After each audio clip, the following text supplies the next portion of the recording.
Hey guys, what's going on? David Durang here. Welcome to No Frontier, your travel channel when it comes to all things travel. So I want to share with you guys about my last trip. Now I went to London and it wasn't my first time going there. This actually makes trip number 5. But what's interesting is I haven't been there in like 12 or 13 years. I was like 21, 22 when I used to go a lot. And so now I went because of my wife. I'm now married. And so I have to experience traveling in that manner as well, not just a solo traveler, and it's different. So I want to share with a lot of people because I want to show you what we experience this way that's very different from what I'm used to, but I also want to share with people on why I suggest people to go to London if they're new to traveling, especially if they're from America. And I've talked about this in my book, I've talked about this in other videos. So here's some of the reasons why London is a great choice. Number 1, it's relatively a short flight. Let's say if you're leaving from New York, about 6.5, 7 hours across the pond, you'll be there. So they have direct flights, and they have a lot of flights going to London actually during the day. Even from New York, there's at least 6 a day. If we talk about American, and then other airlines, they have the same thing. So the volume of flights going to London, it's in abundance. And so that's what makes it a great choice. Another thing is the fact that the language, English to English, is just we all have different accents, but you can get to where you're going.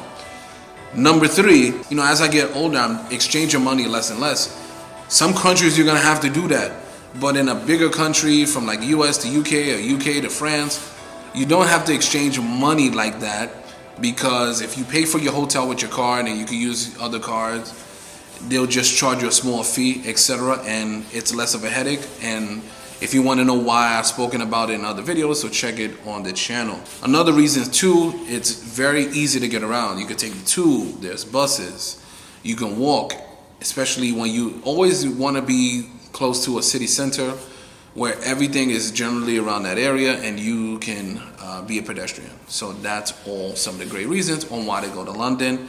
If you have any further questions, leave it down below and I'll answer it. And so there it is. Now, how did I experience London different from the 4 times I went to the past to now? Clearly married, and it's a different dynamic in solo traveling and going with your mate, because especially ladies don't like to walk as much, heels or no heels. They don't want to walk as much as you do. That's number 1. But number 2, we went on hop off tourist buses. Now, this is my first time going, not being on a double-decker bus. I've been on double-decker buses.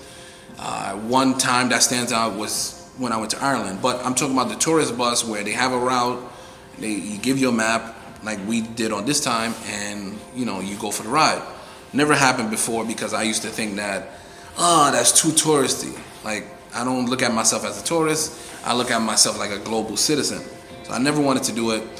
But I also thought people were having a bad time, not enjoying themselves. But contrary to that, if you have a short trip, this is excellent for you to do because you cover more ground when you're on the bus opposed to walking and also taking Ubers, which is more costly.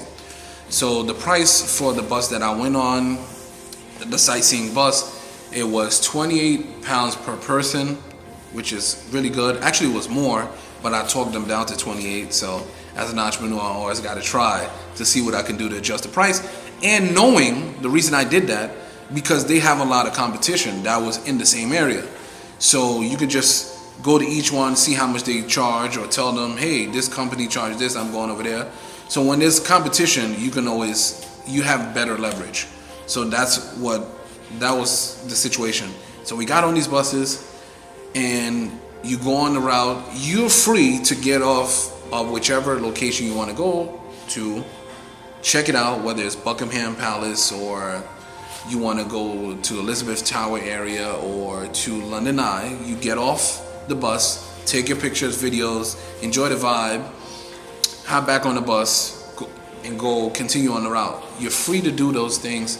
That's why it's so great. It's one of the things that I believe that I'll be doing in the future very often. If you got 3 days, 1 day can be spent on the bus, enjoying yourself like that, because you have multiple stops and the duration of time you stop at the places is totally up to you. So hopefully this is helpful. Hopefully maybe the next time you guys go away, experience one of those sightseeing buses. Tell me what you think, and you'll get like a headset. You can choose the language you want, and as the bus is driving, sometimes there's a recording that comes on and say, hey, to the right, to the left, this is what you see, and they'll give you like a little story, and then the recording goes out, and then there's some nice soothing music like this to help you along the hustle and bustle of the city. All right, so hopefully that was helpful. Until next time, David Durang, No Frontier, over and I'll see you.